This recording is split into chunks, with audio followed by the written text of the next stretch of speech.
I stood in the departure lounge at Portland International Airport, watching planes taxi across the tarmac as dawn broke over the city. My phone buzzed with a text from my boss, confirming the details of our 3-week pharmaceutical conference in Boston. As a senior research director for a biotech company, these trips were part of the job, but leaving my house always made me slightly anxious. I owned a beautiful craftsman home in the Hawthorne district, a property I had saved for years to buy, and it represented everything I had worked for since moving to Portland a decade ago. My younger sister Vanessa had been staying in a cramped studio apartment across town with her boyfriend Julian for the past 6 months. Every time we spoke, she complained about their living situation, dropping hints that I had plenty of space and rarely used all my rooms. I had deflected these suggestions with polite excuses, knowing that Vanessa had a history of taking advantage of kindness and turning temporary arrangements into permanent impositions. Our mother had warned me about this pattern years ago, recounting stories of Vanessa borrowing money that was never repaid and overstaying welcomes at family gatherings until someone finally asked her to leave. The flight attendant called my boarding group, and I gathered my carry-on bag, pushing thoughts of Vanessa aside. I had locked all the doors, set the alarm system, and arranged for my neighbor Jeffrey to check the mail and water the plants. Everything was secure. My house would be exactly as I left it when I returned in 3 weeks. Boston greeted me with humid air and crowded streets. The conference hotel was a towering glass structure in the financial district, and my schedule was packed with presentations, panel discussions, and networking dinners. On the second day, I delivered a keynote speech about emerging treatments for autoimmune disorders, and the response was overwhelmingly positive. Colleagues from across the country approached me afterward, discussing potential collaborations and research opportunities. I felt energized by the work, grateful for a career that challenged and fulfilled me. That evening, I returned to my hotel room and checked my phone. There were 3 missed calls from Vanessa and a text message that made my blood run cold. "Hey sis, Julian and I moved into your place today. You are rich and we need a home. I'm sure you don't mind. We brought all our stuff and cleared out some of your old junk to make room. Thanks for being so generous." I read the message 3 times, each word sinking deeper into my consciousness like stones dropping into dark water. My hands trembled as I immediately called Vanessa, but she did not answer. I tried again and again, my anxiety escalating with each unanswered ring. Finally, I called Jeffrey, my neighbor, and asked him to check on my house. He called back 20 minutes later, his voice tight with concern. "Christina, there are people living in your house. A younger woman and a man. They told me you gave them permission to stay there while you were away. I saw moving boxes stacked in your garage and noticed some of your furniture is gone." My heart hammered against my ribcage. I gave no such permission. They broke into my house. Jeffrey was quiet for a moment. "Do you want me to call the police?" I thought quickly, weighing my options. "Not yet. Let me try to reach Vanessa first. I need to understand what she has done." After we hung up, I sat on the edge of the hotel bed, staring at the city lights beyond my window. Rage and disbelief warred within me. Vanessa had always been impulsive and entitled, but this was a violation I could never have anticipated. She had entered my home without permission, displaced my belongings, and installed herself as though my property was hers to claim. I called her again, and this time she answered, her voice bright and cheerful. "Christina, did you get my message? We're all moved in. The house is perfect." "Vanessa, what the hell are you doing?"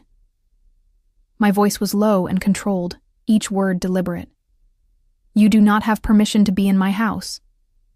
She laughed, a dismissive sound that made my jaw clench. "Oh, come on. You're gone for 3 weeks. We were desperate. Our lease ended and we had nowhere else to go. You're hardly ever home anyway, and you have 3 bedrooms. It's not like you're using all that space." "That is not the point," I said, my voice rising despite my efforts to stay calm. "It is my house. You cannot just move in without asking. You need to leave immediately." "We can't leave," Vanessa said, her tone turning defensive. "We signed out of our lease. We have nowhere to go. Besides, you have plenty of money. You can afford to share." I closed my eyes, trying to process the absurdity of her logic. "Vanessa, I do not care what situation you are in. You broke into my house. That is illegal. If you do not leave, I will call the police." She scoffed. "You would not do that to your own sister. Mom would be so disappointed in you." The mention of our mother stung, but I refused to let Vanessa manipulate me with guilt. "Mom would be disappointed in you for stealing from me. Get out of my house, Vanessa. I mean it." She hung up without another word, and I was left staring at my phone, fury and helplessness washing over me in waves. I called Jeffrey again and asked him to document everything he could see from the outside. He agreed, promising to take photos and keep an eye on the situation. That night, I barely slept. I lay awake in the unfamiliar hotel room, my mind racing through scenarios and consequences. Part of me wanted to fly back to Portland immediately, but I had responsibilities at the conference. I was scheduled to moderate a crucial panel discussion the next morning, and several investors were counting on my presence at meetings throughout the week. I could not simply abandon my professional obligations, no matter how desperate I felt. The following day, I navigated the conference in a fog of distraction. Between sessions, I called Vanessa repeatedly, but she had stopped answering. I left voicemails demanding that she vacate my property, but my messages went unanswered. I contacted a lawyer in Portland, explaining the situation, and he advised me to file a police report for trespassing and unlawful entry. He also mentioned that eviction proceedings could take weeks, even under these circumstances, because of tenant protection laws. "But they are not tenants," I protested. "They broke into my house without permission." "I understand," he said patiently, "but the law can be complicated.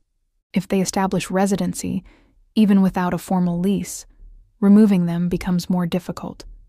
You need to act quickly before they can claim squatters' rights." His words sent a chill through me. I thanked him and immediately called the Portland Police Department, filing a report over the phone.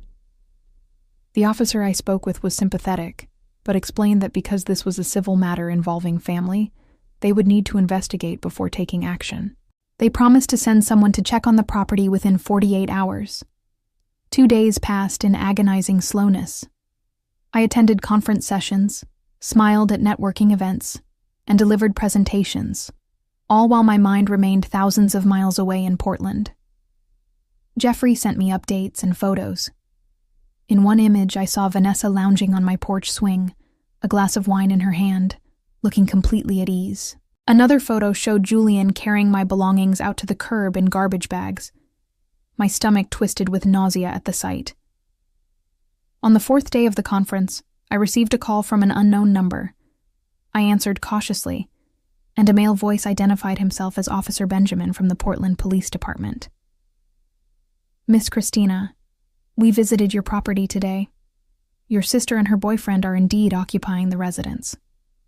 They claim you gave them verbal permission to stay there while you were away." "That is absolutely false," I said, my voice shaking. "I never gave them permission. They broke in." "There is no sign of forced entry," Officer Benjamin said carefully. "Do they have a key to the property?"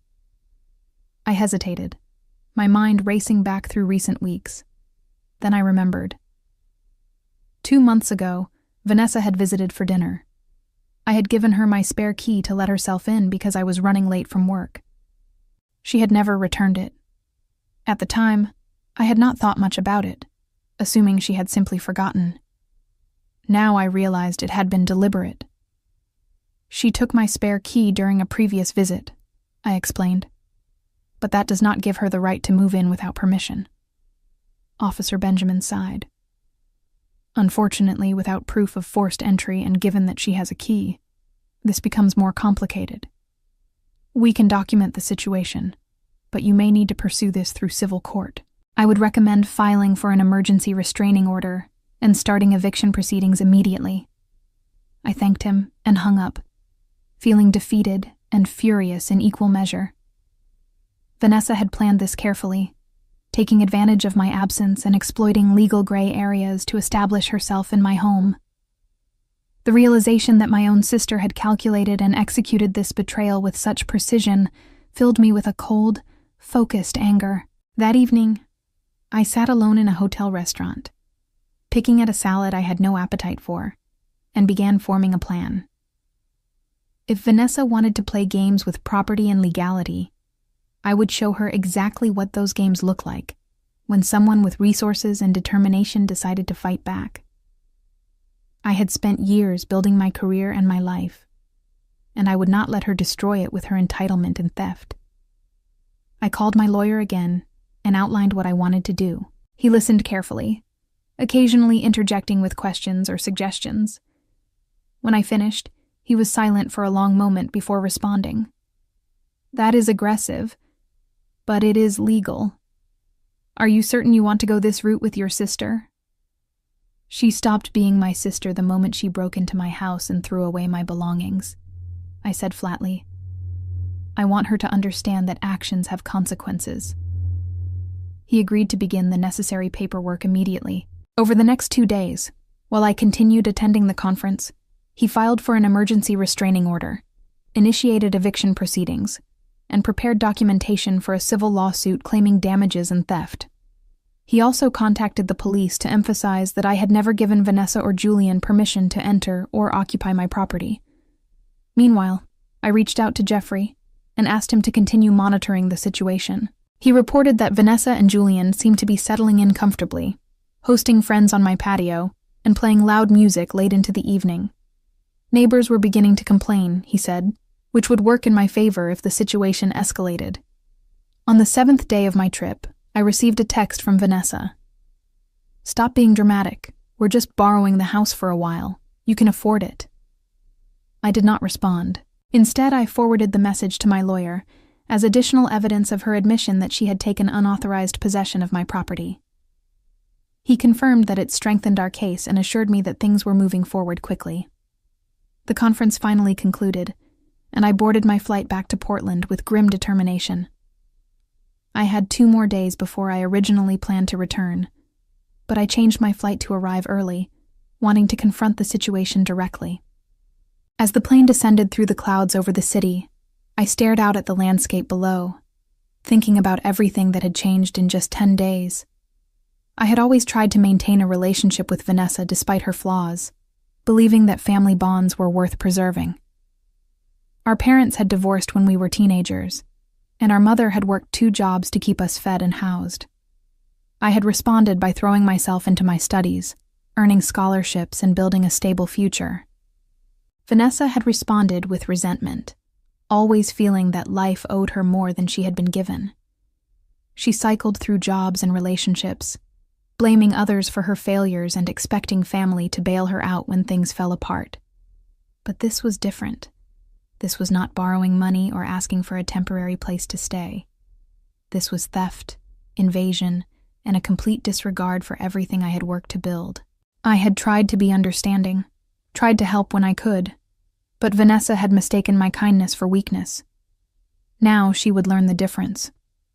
The plane landed at dusk, and I collected my luggage quickly, eager to see my house and assess the full extent of the damage.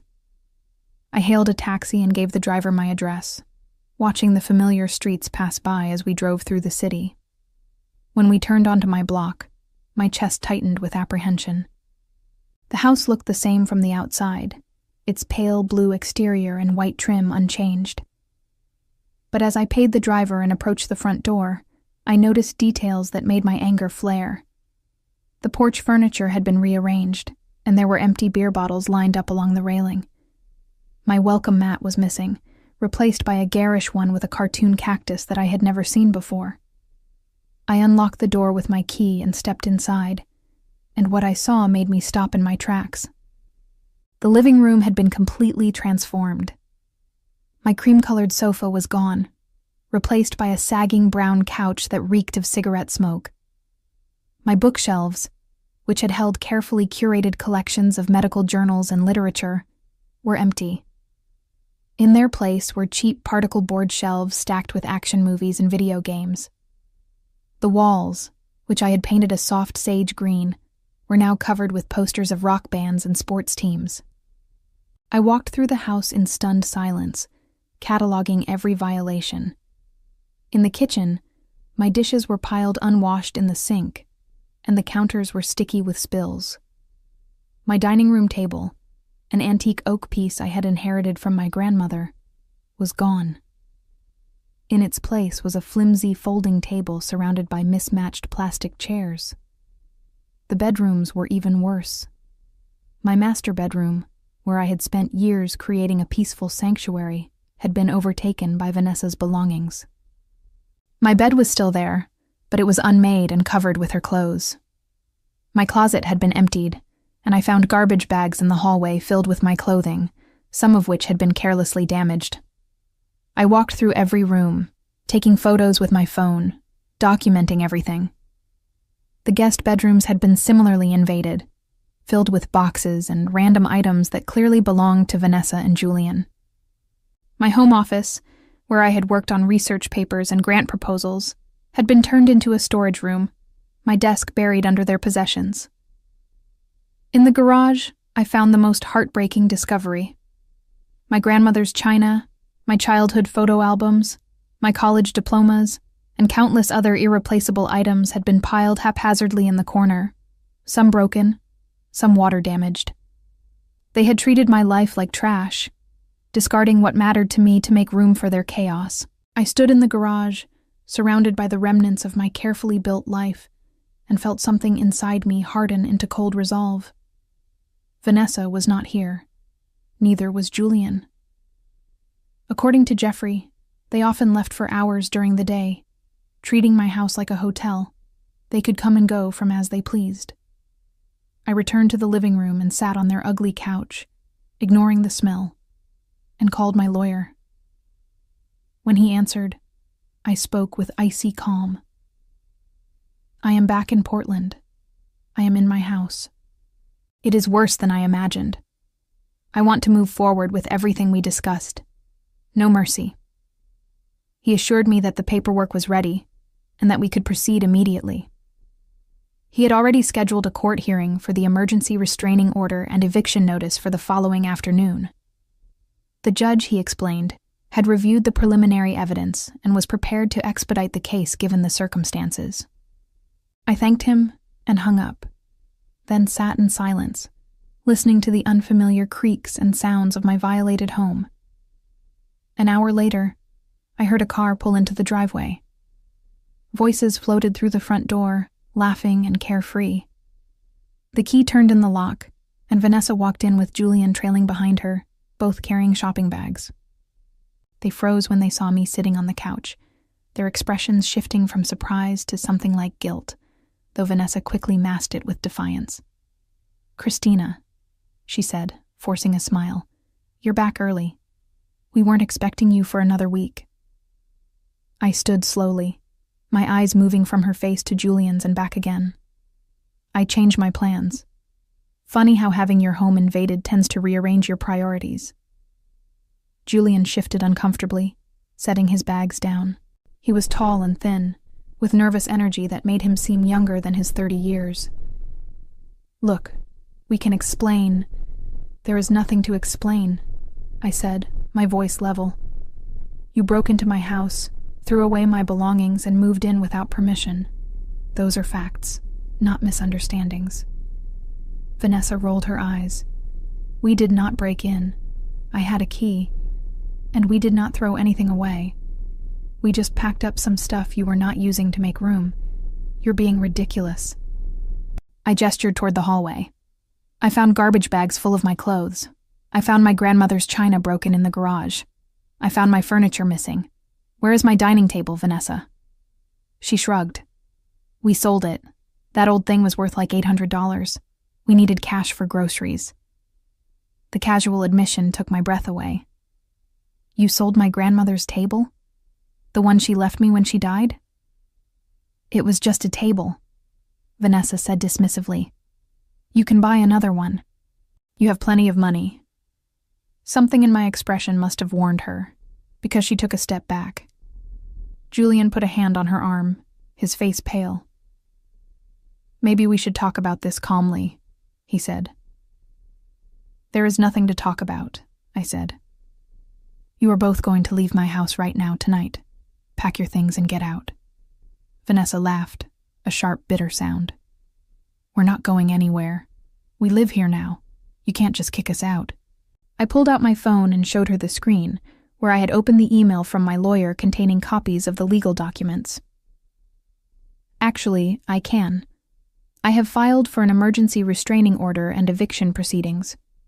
There is a court hearing tomorrow afternoon. The police have documented your unauthorized entry. You have no legal right to be here, and if you do not leave voluntarily tonight, I will call the police and have you removed." Vanessa's face flushed red. "You wouldn't. You're my sister." "You stopped being my sister when you stole from me," I said coldly. "You have 1 hour to pack whatever belongs to you and leave. Anything of mine that you have damaged or sold, I will be suing you for in civil court. That includes the table, the furniture, and every single item I can document." Julian tugged at Vanessa's arm. "Come on, we should go. This isn't worth it."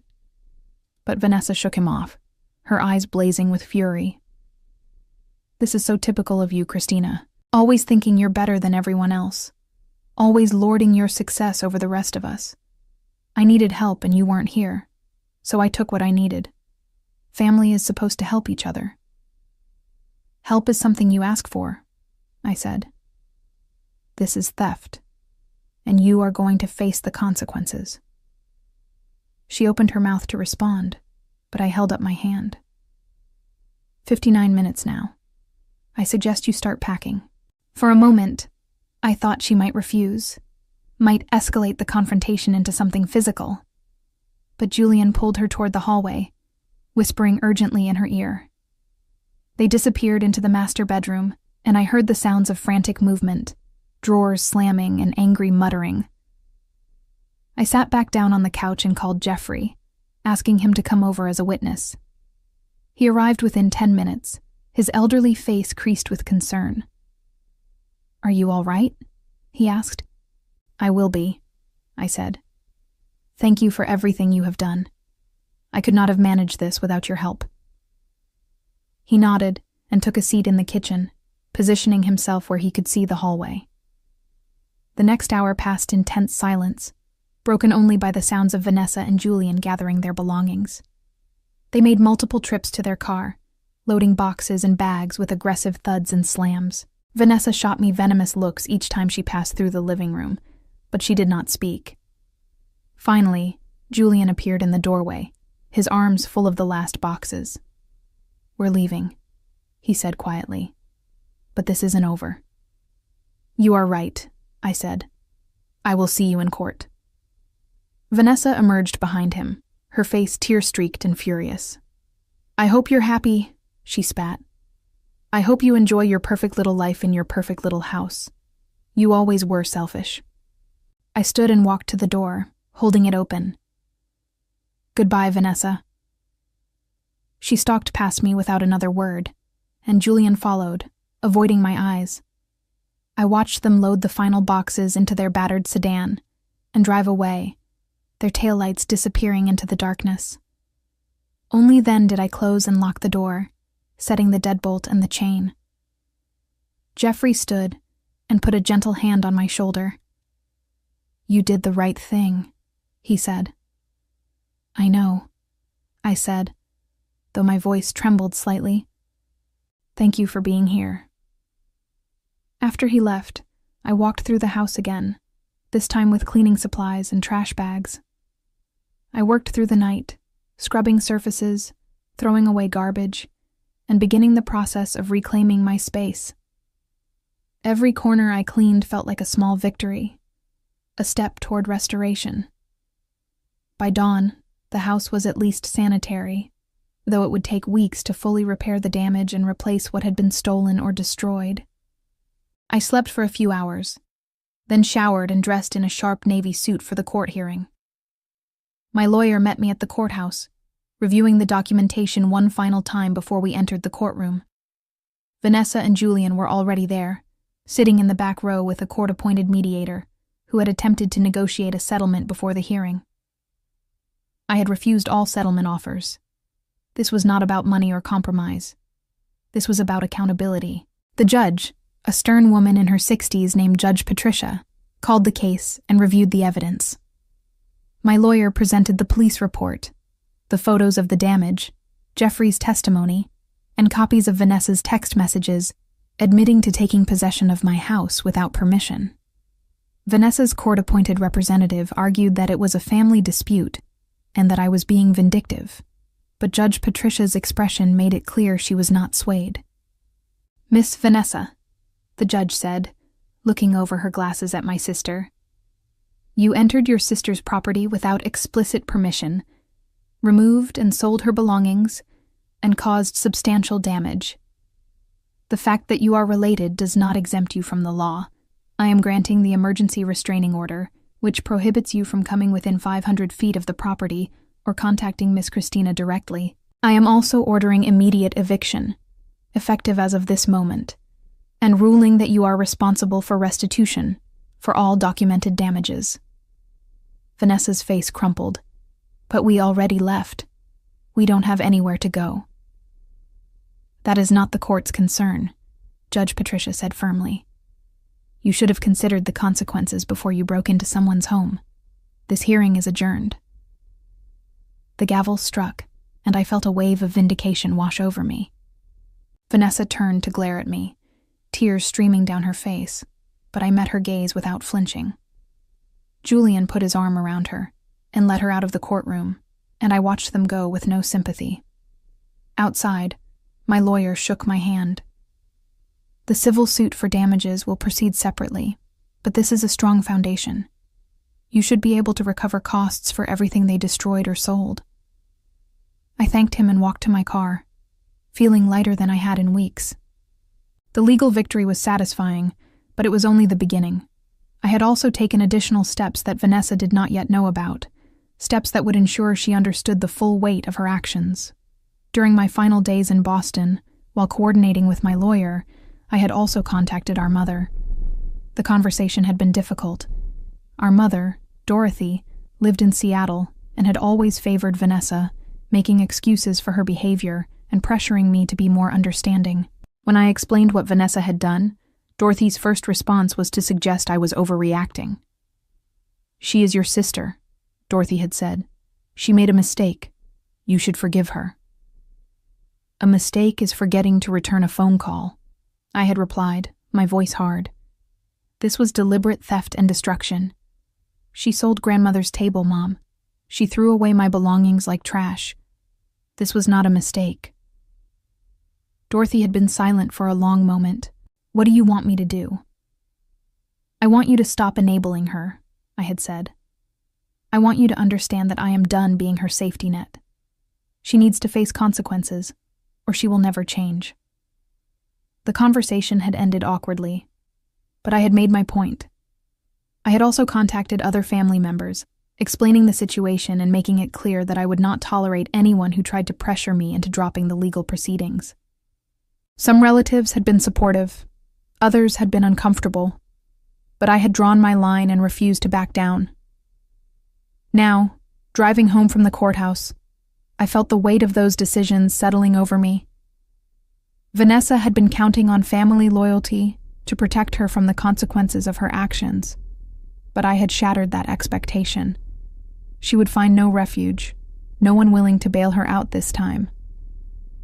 Over the next few weeks, I focused on restoring my house. I hired professional cleaners to deep clean every surface, replaced the furniture that had been stolen or damaged, and slowly brought back the sense of peace that had once defined my home. I found most of my belongings in storage units that Vanessa and Julian had hastily rented when they realized they could not keep everything they had taken. The police had helped me locate the units and retrieve my property, though much of it was damaged beyond repair. The civil lawsuit moved forward steadily. Vanessa and Julian were unable to afford proper legal representation, and the court assigned them a public defender who advised them to settle. They refused, stubbornly insisting that I was being cruel and that they had only been trying to survive. The judge in the civil case was less patient than Judge Patricia had been, and when presented with the evidence of theft, property damage, and fraud, he ruled in my favor without hesitation. The settlement required Vanessa and Julian to pay me $32,000 in restitution for the damaged and stolen property, plus legal fees. It was an amount they could never hope to pay in full, which meant their wages would be garnished for years to come. The judgment would follow them, damaging their credit and limiting their opportunities. It was harsh, but I felt no guilt. They had stolen from me, violated my home, and shown no remorse. They deserved every consequence. But I was not finished. I had one final move to make, one that would ensure Vanessa truly understood the gravity of what she had done. During my investigation into the storage units, I had discovered something interesting. Julian had been using my house as a base for a small side business selling refurbished electronics. He had been buying broken devices, repairing them in my garage, and selling them online. It was not illegal, but he had never reported the income to the tax authorities. I had found receipts, invoices, and records of sales totaling nearly $15,000 over 6 months, none of which had been declared. I had given this information to my lawyer, who had quietly forwarded it to the appropriate government agencies. The investigation had been discreet, but I knew it was underway.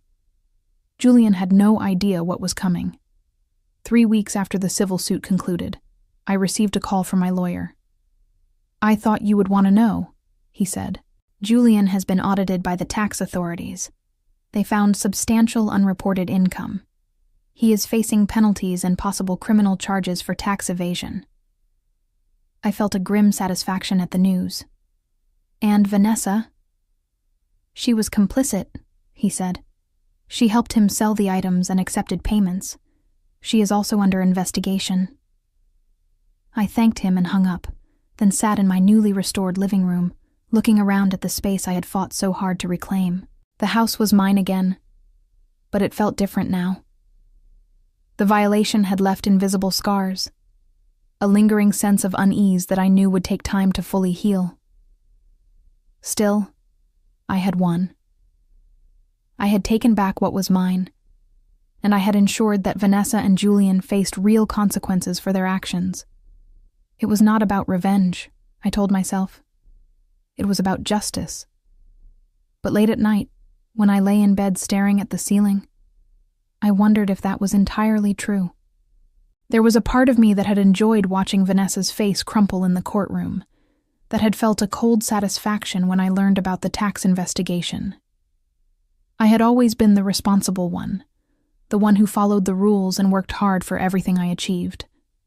Vanessa had always taken shortcuts, always expected the world to accommodate her. This time, the world had said no, and I had been the one to make it happen. 2 months after the eviction, I received a voicemail from Vanessa. Her voice was small and defeated, lacking the bravado and entitlement that had defined her for so long. "Christina," she said, "I know you probably won't listen to this, but I need to say it anyway. I'm sorry. I was desperate and stupid, and I thought you wouldn't care because you have so much. I didn't think about how much I was hurting you. Julian and I are living in a motel now, and we're both working extra shifts to try to pay off the judgment. The tax thing is a nightmare. I don't know how we're going to get through this. I just wanted you to know that I'm sorry. I don't expect you to forgive me. I just needed to say it." I listened to the message twice, then deleted it. Her apology was too little, too late. She had not been sorry when she was throwing away my belongings or selling my grandmother's table. She was only sorry now because she was facing consequences. That was not real remorse. That was self-pity. I blocked her number and moved on with my life. I threw myself back into my work, taking on additional research projects and mentoring junior colleagues. I began dating again, tentatively at first, then with more confidence. I hosted dinner parties at my restored house, filling the rooms with laughter and conversation, replacing the bad memories with new, better ones. One evening, 6 months after the eviction, I sat on my porch swing with a glass of wine, watching the sunset paint the sky in shades of orange and pink. Jeffrey walked over from his yard, waving hello, and I invited him to join me. "You seem happy," he observed, settling into the chair beside me. "I am," I said, and realized it was true. "It took a while, but I feel like I've finally reclaimed this place. It's mine again." He nodded, sipping his own drink. "What happened with your sister? Have you heard from her?" "She left a voicemail a few months ago," I said. "An apology, I think. I deleted it." Jeffrey was quiet for a moment. "Do you think you'll ever forgive her?" I considered the question carefully. "I don't know. Maybe someday if she truly changes. But forgiveness doesn't mean forgetting what happened or letting her back into my life. She proved that I can't trust her. That's not something that can be easily repaired." "That's fair," he said. "You did what you had to do." "I did," I agreed. "And I would do it again." We sat in comfortable silence as darkness fell, and I felt a sense of peace settle over me. My sister had tried to take everything I had built, and I had fought back with every resource at my disposal. I had been ruthless, perhaps, but I had been right. Some boundaries could not be crossed without consequences, and some betrayals could not be forgiven. The months rolled forward, and I settled into a new rhythm of life. My career continued to flourish as I published 2 groundbreaking papers on autoimmune research that attracted attention from major pharmaceutical companies.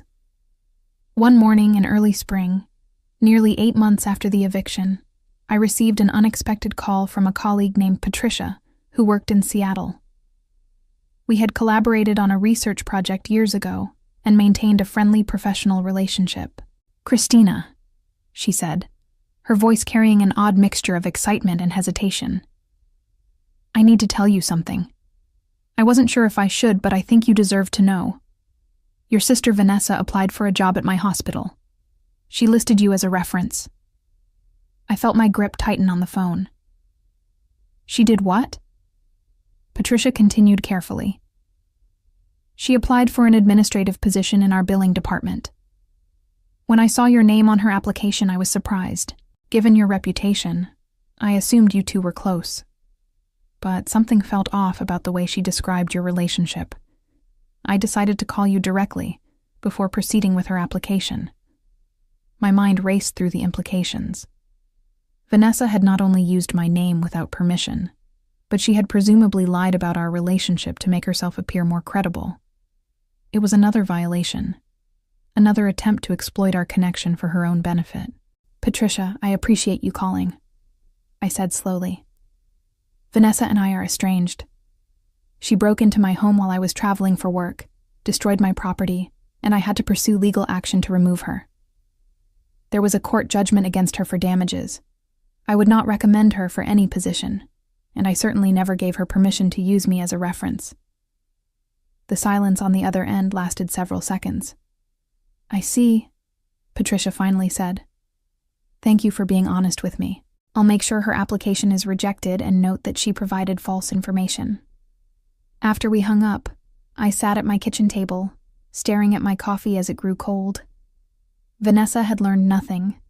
Despite everything that had happened, despite the legal judgments and the financial consequences, she was still trying to manipulate situations to her advantage, still using connections she had no right to claim.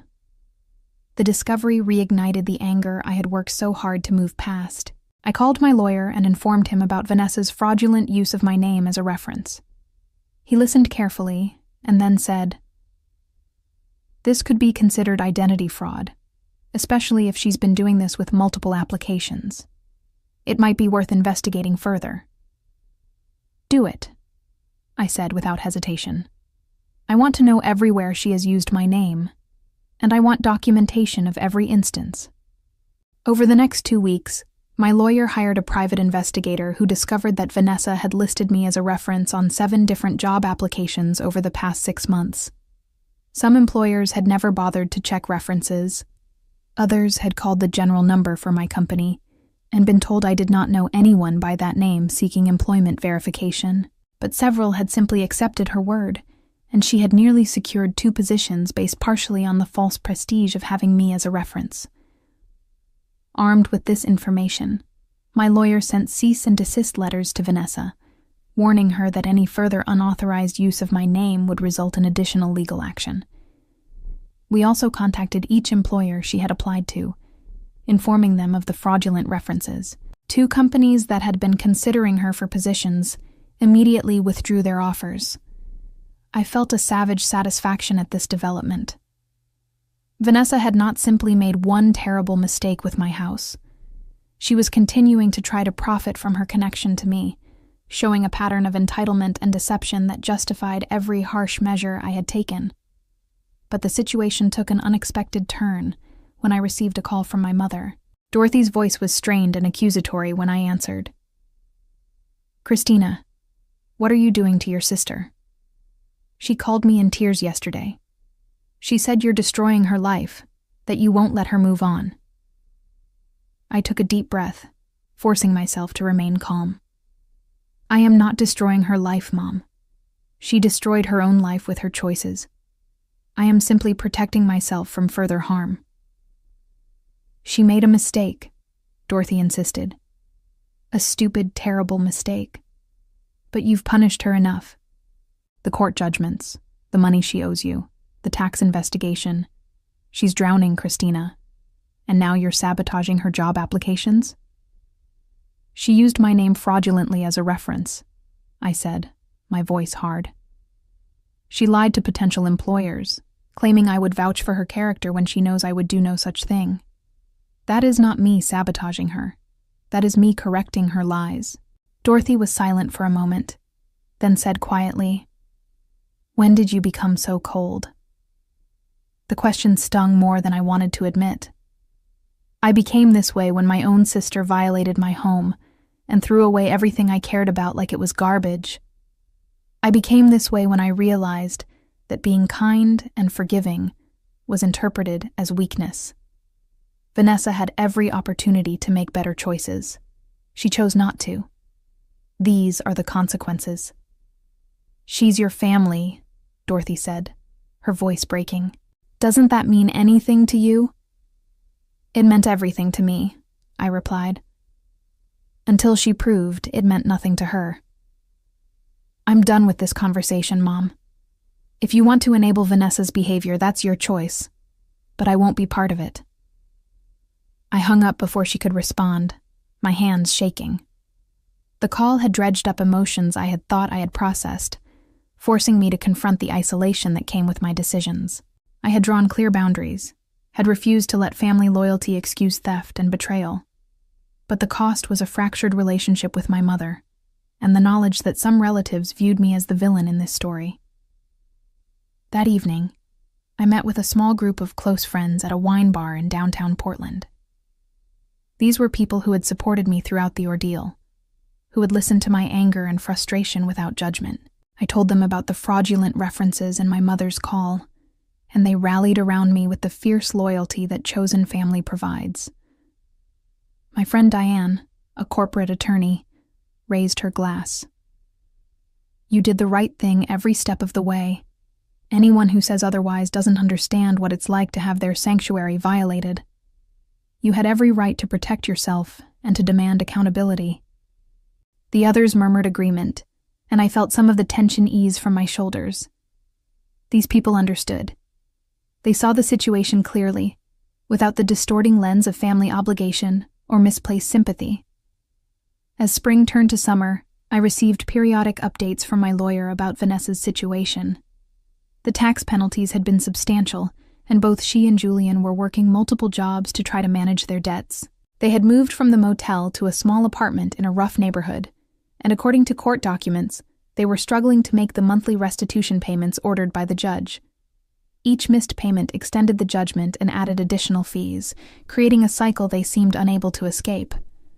I felt no sympathy. They had created this situation through their own choices, and they were facing exactly the consequences they deserved. If anything, I wished the penalties were harsher, wished there was some way to make them truly understand the depth of what they had taken from me. The physical property could be replaced, but the sense of security, the trust that my private space was inviolable, that could never be fully restored. In July, my lawyer called with unexpected news. "Vanessa has filed for bankruptcy," he said. "She's trying to discharge the debt she owes you through the court." I felt a surge of fury. "Can she do that?" "It's complicated," he said. "Debts arising from willful and malicious injury are generally not dischargeable in bankruptcy. We can contest it, arguing that her actions meet that standard. Given the court judgment and the documented evidence of her breaking into your home and destroying your property, we have a strong case." "Then contest it," I said firmly. "I want every dollar she owes me. I want her to spend years paying for what she did." The bankruptcy proceedings took months to resolve.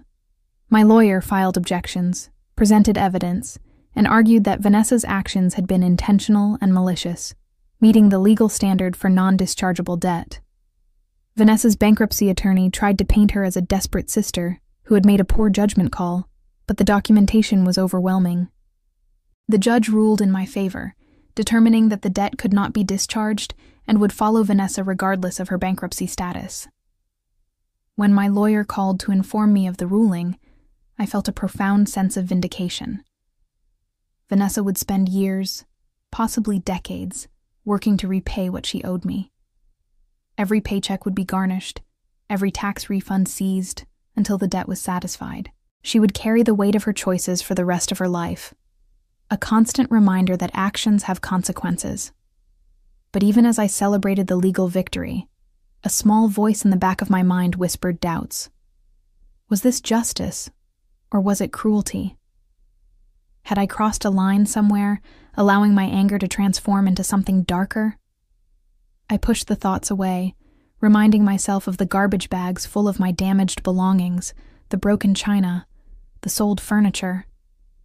I reminded myself that Vanessa had shown no real remorse, only self-pity when caught. I had done nothing wrong. I had simply refused to be a victim. In September, nearly a year after the initial eviction, I attended a pharmaceutical industry conference in San Francisco. During a networking reception, I struck up a conversation with a man named Gregory, who worked in hospital administration.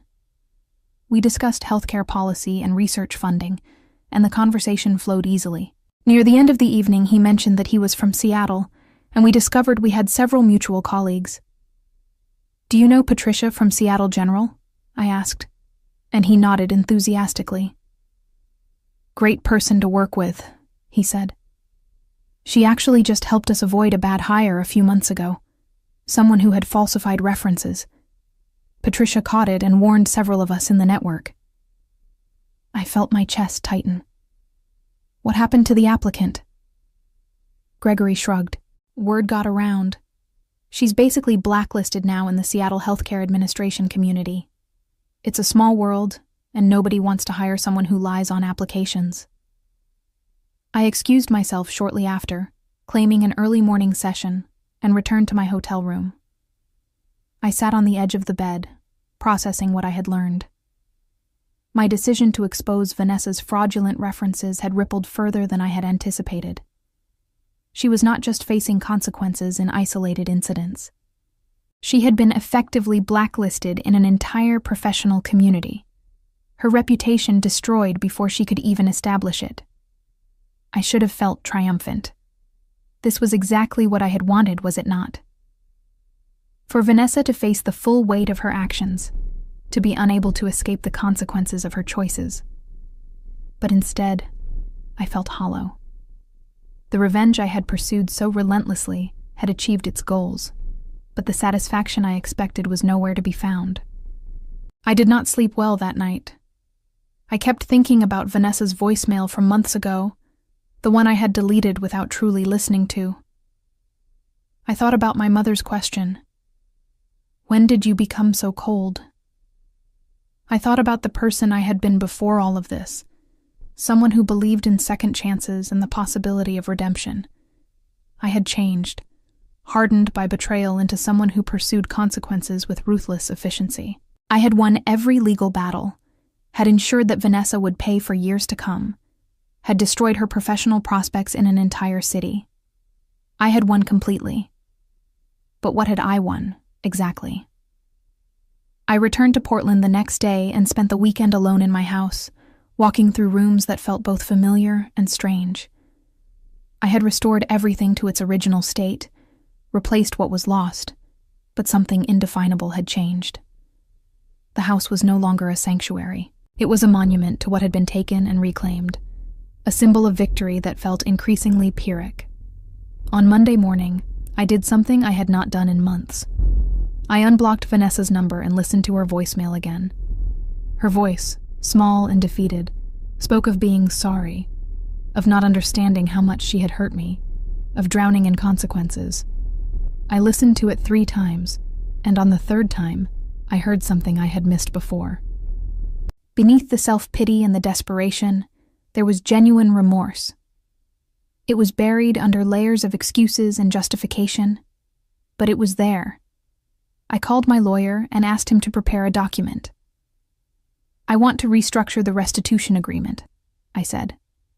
I want to reduce the monthly payments to something more manageable, and I want to include provisions that if she makes consistent payments for 3 years, I'll consider forgiving the remaining balance. He was silent for a long moment. Are you sure? You've won every legal battle. The current terms are enforceable. I'm sure, I said. Send the proposal to her attorney. Make it clear that this is a one-time offer. If she accepts and then violates the terms, the original judgment is reinstated in full, with no further opportunities for modification. The document was prepared and sent. 2 weeks later, I received a response. Vanessa had accepted the terms. Included with the legal documents was a handwritten letter. I almost threw it away without reading it, but something made me open it. The letter was 2 pages long, written in Vanessa's messy handwriting. It was not eloquent or particularly insightful, but it was honest. She wrote about her jealousy of my success, her resentment at always being the struggling younger sister, her desperation when their lease ended and they had nowhere to go. She wrote about making terrible choices in a moment of panic, convincing herself that I would not really care because I had so much. She wrote about understanding now, too late, what she had destroyed. She wrote about the crushing weight of the consequences, how every garnished paycheck and rejected job application reminded her of what she had done. She wrote that she did not expect forgiveness, but that she wanted me to know she finally understood. I read the letter twice, then folded it carefully and put it in a drawer. I did not respond. I was not ready for reconciliation. Might never be ready. But I could acknowledge that she was finally facing reality. The consequences I had so carefully constructed had done their work. Whether they had actually changed her or simply beaten her down was something only time would tell. 3 months later, I received the first payment under the new agreement. It arrived on time, along with a brief note thanking me for the restructured terms. The following month, another payment arrived, again on time, and the month after that. Vanessa was meeting her obligations, slowly rebuilding some small measure of credibility. I continued with my life, achieving new milestones in my career and deepening friendships with people who valued honesty and integrity. My relationship with my mother remained strained but civil. We spoke occasionally, carefully avoiding topics that might reignite old arguments. She never apologized for defending Vanessa, and I never apologized for protecting myself. Some wounds, it seemed, would never fully heal.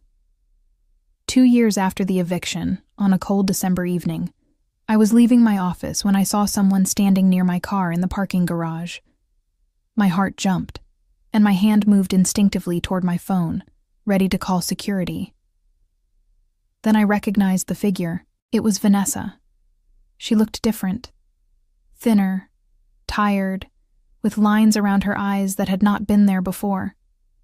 She held up her hands when she saw my reaction. "I'm not here to cause trouble," she said quickly. "I just wanted to talk to you. Just for a minute." I considered getting in my car and driving away. I considered calling security anyway. But something in her posture, defeated and humble, made me stay. "What do you want?" "I wanted to thank you," she said, and the words seemed to cost her something. "For the restructured payment plan. I know you didn't have to do that. I've been making the payments on time. I'll keep making them. And I wanted you to know that I've been in therapy, trying to understand why I did what I did, trying to be a better person. I know it's too late to fix things between us. I know you'll never trust me again. But I wanted you to know that I'm trying to change." I looked at her for a long moment, searching for signs of manipulation or dishonesty.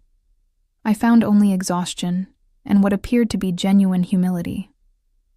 "I hope you succeed," I said finally. "Not for me, but for yourself." She nodded, blinking back tears. "I really am sorry, Christina. For everything. I know saying it doesn't fix anything. But it's true." "I know," I said quietly. Then I got in my car and drove away, watching her figure recede in my rearview mirror. In the months that followed, the payments continued to arrive on time. Vanessa kept her distance, respecting the boundaries I had set. But through family channels, I heard that she had maintained her therapy, had found stable employment in a completely different field, and had separated from Julian, whose inability to take responsibility for his own actions had finally become too much for her to tolerate. She was rebuilding her life slowly, learning to live with the consequences of her choices, while trying to make better ones going forward. Vanessa and Julian never fully recovered from the cascading consequences of their actions. The court judgments, the garnished wages, and the professional blacklisting in Seattle's healthcare community combined to create a permanent ceiling on their opportunities. Julian's tax evasion charges resulted in 18 months of probation, community service, and a criminal record that barred him from many employment opportunities. He cycled through menial jobs, each one paying just enough to cover basic expenses and his share of the restitution. Within a year of the eviction, Vanessa left him, unable to shoulder the burden of his resentment and refusal to accept responsibility. He moved back in with his parents in Tacoma, a 38-year-old man sleeping in his childhood bedroom, working night shifts at a warehouse, and spending his weekends alone. Vanessa fared somewhat better after the restructured payment plan, but the years of consequences had taken their toll. She would spend the remainder of her 30s rebuilding her credit, her reputation, and her sense of self-worth, always carrying the weight of knowing she had destroyed her relationship with her only sister for a moment of desperate selfishness. As for me, I found peace not in vengeance but in reclamation. My house became a home again, filled with laughter and new memories that slowly overshadowed the violation. My career flourished, my friendships deepened, and I learned to trust again, carefully and selectively. I never fully reconciled with Vanessa, but I no longer needed to.